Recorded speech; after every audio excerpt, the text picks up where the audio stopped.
ನಮಸ್ಕಾರ.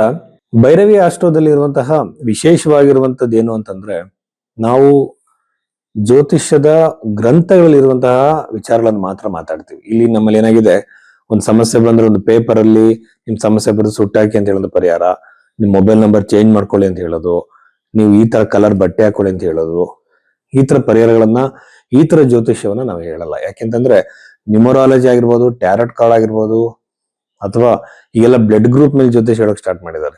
ಇದ್ಯಾವುದು ಕೂಡ ಬೃಹತ್ ಪರಾಶರ ಹೋರ ಶಾಸ್ತ್ರದಲ್ಲಿ ಇಲ್ಲ. ಜ್ಯೋತಿಷ್ಯ, ನಿಜವಾದ ಜ್ಯೋತಿಷ್ಯ, ವೇದಿಕ್ ಅಸ್ಟ್ರಾಲಜಿ ಅಂತ ನಾವೇನ್ ಕರಿತೀವಿ ಅದು, ಮತ್ತೆ ಹಸ್ತ ಸಾಮುದ್ರಿಕೆ ಮಾತ್ರ ಎರಡು ನಮ್ಮ ಭಾರತೀಯ ಜ್ಯೋತಿಷ್ಯ ಶಾಸ್ತ್ರಗಳು. ಇದ್ರಲ್ಲಿ ಮಾತ್ರ ಪ್ರೆಡಿಕ್ಷನ್ಸ್ ಕೊಡೋಕ್ ಸಾಧ್ಯ. ಜೊತೆಯಲ್ಲಿ ಇದರಲ್ಲಿ ಪರಿಹಾರಗಳಂತ ಬಂದಾಗ ನಾವು GeM stones, numerology, tarot card remedies, ಈ ತರ ಯಾವುದೇ ಪರಿಹಾರಗಳನ್ನ ಸೂಚಿಸಲ್ಲ. ಕಾಸ್ಟ್ಲಿ ಪೂಜೆಗಳನ್ನು ಕೂಡ ಭೈರವಿ ಆಸ್ಟ್ರೋದಲ್ಲಿ ಯಾರು ಕೂಡ ಸೂಚಿಸಲ್ಲ. ಇದರಲ್ಲಿ ಹಾಗಾಗಿ ಸತ್ಯವಾಗಿರುವಂತ ಜ್ಯೋತಿಷ್ಯ ಏನಿದೆ, ಗ್ರಂಥಗಳಲ್ಲಿ ನಮ್ಮ ಋಷಿಗಳು ಏನ್ ಹೇಳಿದ್ದಾರೆ, ಆ ಬಗೆಯ ಜ್ಯೋತಿಷವನ್ನು ಮಾತ್ರ ಜನಗಳಿಗೆ ತಲುಪಿಸುವಂತ ಕೆಲಸ ಭೈರವಿ ಆಸ್ಟ್ರೋದು. ನಮ್ಮಲ್ಲಿ ಏನಾಗಿದೆ, ಬಾಯಿಗೆ ಬಂದಂತ ಜ್ಯೋತಿಷನ ಹೇಳ್ತಿದ್ದಾರೆ. ಜ್ಯೋತಿಷದ ಬಗ್ಗೆ ಜನಗಳಿಗೆ ಒಂದ್ ರೀತಿ ಹೇಗಾಗಿದೆ ಅಂದ್ರೆ ಒಂದು ಕಾಮಿಡಿ ಕ್ರಿಯೇಟ್ ಆಗಿದೆ. ಸೊ ಜ್ಯೋತಿಷ ಬಹಳ ಸೀರಿಯಸ್ ಆಗಿರುವಂತ ವಿಚಾರ. ಕರ್ಮದ ಅನುಸಾರವಾಗಿ ಮನುಷ್ಯ ಟೆಂಡೆನ್ಸೀಸ್ಗಳನ್ನ ಪಡ್ಕೊಳ್ತಾನೆ. ಆ ವ್ಯಕ್ತಿತ್ವ ಆ ದಶೆಗಳು ಬಂದಾಗ ಅದು ಎಕ್ಸ್ಪ್ರೆಸ್ ಆಗ್ತಾ ಹೋಗುತ್ತೆ. ತಾನು ಮಾಡಿದ ಕರ್ಮ ತಾನು ಅನುಭವಿಸ್ಬೇಕು. ಯಾಕಂದ್ರೆ ಆತ್ಮ ಒಂದು ಒಂದು ಒಂದು ಹಂತಕ್ಕೆ ತಲುಪಬೇಕು ಅಂತಂದ್ರೆ ಅದು ಎವಾಲ್ವ್ ಆಗ್ಬೇಕಾಗತ್ತೆ, ವಿಕಾಸವಾಗ್ಬೇಕಾಗತ್ತೆ. ದೊಡ್ಡ ಕಾನ್ಸೆಪ್ಟ್ ಇದೆ. ಇದು ತುಂಬಾ ಕಾಮಿಡಿಯಾಗಿ ಮಾಡಿದ್ದಾರೆ. ಸೊ ಜನಗಳಿಗೆ ಸತ್ಯದ ಜ್ಯೋತಿಷ್ಯ ಗೊತ್ತಾಗ್ಲಿ ಅಂತ ಹೇಳಿ ಭೈರವಿ ಆಸ್ಟ್ರದ ಮುಖ್ಯ ಉದ್ದೇಶ. ಆ ಬಗೆಯಲ್ಲಿ ಜ್ಯೋತಿಷ್ಯ ನೋಡ್ಬೇಕು ಅಂದ್ರೆ ನಿಮ್ಮ ಹಸ್ತ ಸಾಮುದ್ರಕ್ಕೆ ಜಾತಕ ಎರಡನ್ನು ಮ್ಯಾಚ್ ಮಾಡಿ, ಎರಡನ್ನು ಕಂಬೈನ್ ಮಾಡಿ ನಿಮಗೆ ಭವಿಷ್ಯವನ್ನು ಹೇಳಲಾಗುತ್ತೆ. ಆಗ ನಮ್ಮ ಪ್ರೆಡಿಕ್ಷನ್ ಅಕ್ಯುರೇಟ್ ಆಗುತ್ತೆ. ಯಾಕೆಂತಂದ್ರೆ ಒಂದೊಂದ್ಸಲ ಬರ್ತ್ ಟೈಮು, ಬರ್ತ್ ಡೇಟ್ ಸರಿಯಾಗಿರಲ್ಲ. ಹಾಗಾಗಿ ಹಸ್ತರೇಖೆಗಳನ್ನ ಮ್ಯಾಚ್ ಮಾಡಿದಾಗ ನಮಗೆ ಕೆಲವಾರು ವಿಚಾರಗಳು ಸ್ಪಷ್ಟವಾಗಿ ಹೇಳ್ಬೋದು. ಸೊ ಈ ಬಗೆಯ ಕನ್ಸಲ್ಟೇಷನ್ಗೆ ನೀವು ಭೈರವಿ ಆಸ್ಟ್ರೋನ ಸಂಪರ್ಕಿಸಿ, ನಿಮ್ಮ ಹಸ್ತದ ಫೋಟೋಗಳನ್ನ, ನಿಮ್ಮ ಜಾತಕವನ್ನ ಕಳಿಸಿ ವಿಶ್ಲೇಷಣೆ ಮಾಡಲಾಗುತ್ತೆ.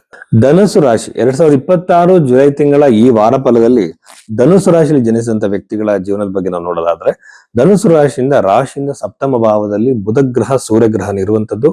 ವಿವಾಹದ ಸಾಧ್ಯತೆ ಹೆಚ್ಚಾಗಿದೆ. ಅಷ್ಟಮದಲ್ಲೂ ಕೂಡ ಗುರುಗ್ರಹ ಇರುವಂತದ್ದು ಉಚ್ಚನಾಗಿ. ವಿವಾಹದ ಸಾಧ್ಯತೆ, ಎಂಗೇಜ್ಮೆಂಟ್ ಸಾಧ್ಯತೆ, ಕಾಂಪ್ರಮೈಸಿಂಗ್ ಸಾಧ್ಯತೆ, ಜಗಳಗಳಾಗಿ ದೂರ ಆಗಿದ್ರೆ. ಅಷ್ಟಮದಲ್ಲಿ ಗುರುಗ್ರಹ ಬಂದು ನಿಮ್ಮ ಪಿತ್ರಾರ್ಜಿತ ಸ್ವತ್ತಿಗೆ ಸಂಬಂಧಪಟ್ಟಂತೆ ಕೋರ್ಟ್ ಅಲ್ಲಿ ಜಗಳಗಳು, ದಾವೆಗಳು, ಈ ಗಲಾಟೆಗಳು ನಡೀತಾ ಇರುತ್ತೆ. ಪಿತ್ರಾರ್ಜಿತ ಸ್ವತ್ತಿಗೆ ಸಂಬಂಧಪಟ್ಟಂತೆ ಇದು ಬಗೆಹರಿಯೋ ಸಾಧ್ಯತೆ, ಕಾಂಪ್ರಮೈಸ್ ಆಗೋ ಸಾಧ್ಯತೆ, ಸೆಟಲ್ಮೆಂಟ್ ಆಗೋ ಸಾಧ್ಯತೆ ಧನುಸು ರಾಶಿಯವರಿಗೆ ಇದೆ. ಹಾಗೇನೆ ವಿವಾಹದ ಸಾಧ್ಯತೆ ಕೂಡ ಹೆಚ್ಚಾಗಿದೆ ಅಂತಾನೆ ಹೇಳಬಹುದು. ಚತುರ್ಥದಲ್ಲಿ ಶನಿಗ್ರಹ ಇರುವಂತದ್ದು. ಕೃಷಿ ಭೂಮಿಯನ್ನು ತಗೊಳ್ಳೋದಕ್ಕೆ ಯಾರು ಪ್ರಯತ್ನ ಮಾಡ್ತಿದ್ದೀರಾ, ಅಥವಾ ಕೃಷಿ ತರದ ಹೈನುಗಾರಿಕೆ, ಪ್ರಾಣಿ ಸಾಕಾಣಿಕೆ, ಈ ತರದ್ದೆಲ್ಲ ಬಿಸ್ನೆಸ್ ಮಾಡಕ್ಕೆ ಯಾರು ಪ್ರಯತ್ನ ಮಾಡ್ತಿರೋ ಅವರೆಲ್ಲರೂ ಕೂಡ ಲಾಭದಾಯಕವಾಗಿರುತ್ತೆ. ರಾಹುವಿನ 3ನೇ ಮನೆಯದು ಸ್ಥಾನ ಬಂದು ಅನವಶ್ಯಕ ಓಡಾಟ, ತಿರುಗಾಟ, ತಮ್ಮಂದಿರ ಜೊತೆ ಕಿರಿಕಿರಿಗಳು, ತಂಗಿಯರ ಜೊತೆ ಕಿರಿಕಿರಿ ಜಗಳಗಳ ಸಾಧ್ಯತೆ ಆಗುತ್ತೆ. ಜೊತೆಯಲ್ಲಿ ಚತುರ್ಥದಲ್ಲಿ ಶನಿ ಇರುವಂತದ್ದು ತಾಯಿಯ ಜೊತೆ ಕೂಡ ಸಂಬಂಧ ಹಾಳಾಗ್ಬೋದು. ತಾಯಿಗೆ ಸ್ವಲ್ಪ ನೋವಾಗುವಂತ ಘಟನೆಗಳಾಗ್ಬೋದು. ಬಹಳ ಎಚ್ಚರಿಕೆಯಿಂದ ಇರಬೇಕಾಗತ್ತೆ. ಚತುರ್ಥದಲ್ಲಿರುವಂತಹ ಶನಿ. ಷಷ್ಠ ಭಾವದಲ್ಲಿರುವಂತಹ ಕುಜಗ್ರಹ ಮಕ್ಕಳು ಓದಿನಲ್ಲಿ ಹಿಂದೆ ಬೀಳುವಿಕೆ, ಮಕ್ಕಳು ನಿಮಗೆ ನೋವು ಕ್ರಿಯೇಟ್ ಮಾಡುವಂಥದ್ದು, ಮಕ್ಕಳ ಜೀವನದಲ್ಲಿ ನಡೆಯುವಂತ ಘಟನೆಗಳು ನಿಮಗೆ ನೋವು ಕೊಡುವಂಥದ್ದು, ಇವೆಲ್ಲ ಸಾಧ್ಯತೆಗಳು ಧನುಸು ರಾಶಿಯಲ್ಲಿ ಇರುತ್ತದೆ. ಅಷ್ಟಮದಲ್ಲಿರುವಂತಹ ಗುರುಗ್ರಹ ಆರೋಗ್ಯದಲ್ಲಿ ಕಿರಿಕಿರಿಗಳನ್ನ, ಹೊಟ್ಟೆಗೆ ಸಂಬಂಧಪಟ್ಟಂತ ಗ್ಯಾಸ್ಟ್ರಿಟಿಸ್ ಆಗಿರ್ಬೋದು, ಅಲ್ಸರ್ ತರ ನಾನಾ ತರದ ಆರೋಗ್ಯದ ಸಮಸ್ಯೆಗಳು ನಿಮಗೆ ಕಾಡಬಹುದು. ಊಟ ಬಲ್ಲವನಿಗೆ ರೋಗವಿಲ್ಲ ಅನ್ನೋ ಗಾದೆ ಹಾಗೆ ನೀವು ಆಹಾರದಲ್ಲಿ ಹಿತಮಿತವಾಗಿ ಎಲ್ಲದನ್ನು ಬಳಸಬೇಕು. ಸಾತ್ವಿಕ, ಸಾಮಸಿಕ, ರಾಜಸಿಕ ಆಹಾರ ಅಂತಾರೆ. ಆ ಬಗ್ಗೆಯಲ್ಲಿ ಸಾತ್ವಿಕ ಆಹಾರದ ಸೇವನೆ ಅತಿ ಹೆಚ್ಚಾಗಿ ನಾವು ಮಾಡಬೇಕಾಗತ್ತೆ ಆರೋಗ್ಯದ ದೃಷ್ಟಿಯಿಂದ. ನಾಲಿಗೆ ರುಚಿಯಾಗಿರುವಂತದ್ದು ದೇಹಕ್ಕೆ ಒಳ್ಳೆದಲ್ಲ. ದೇಹಕ್ಕೆ ಒಳ್ಳೆದಾದ್ರೂ ನಾಲಿಗೆ ಅತಿಯಾಗಿ ರುಚಿಯಾಗಿರುವುದಿಲ್ಲ. ಇದನ್ನ ಗಮನದಲ್ಲಿ ಇಟ್ಕೊಂಡೆ ಊಟವೇ ಔಷಧಿ ಅನ್ನೋ ರೂಪದಲ್ಲಿ ತಗೊಳ್ಬೇಕಾಗತ್ತೆ.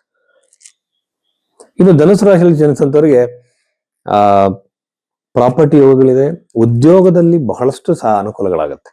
ಉದ್ಯೋಗದಲ್ಲಿ ತಿರುಗಾಡ್ಕೊಂಡು ಮಾಡುವಂತ ಕೆಲಸ ಪ್ರಯತ್ನ ಪಡ್ತಾ ಇದ್ರೆ, ಆ ತರ ಜಾಬ್ಗಳು ಟ್ರೈ ಮಾಡ್ತಿದ್ರೆ ಬೇಗ ಆಗುತ್ತೆ.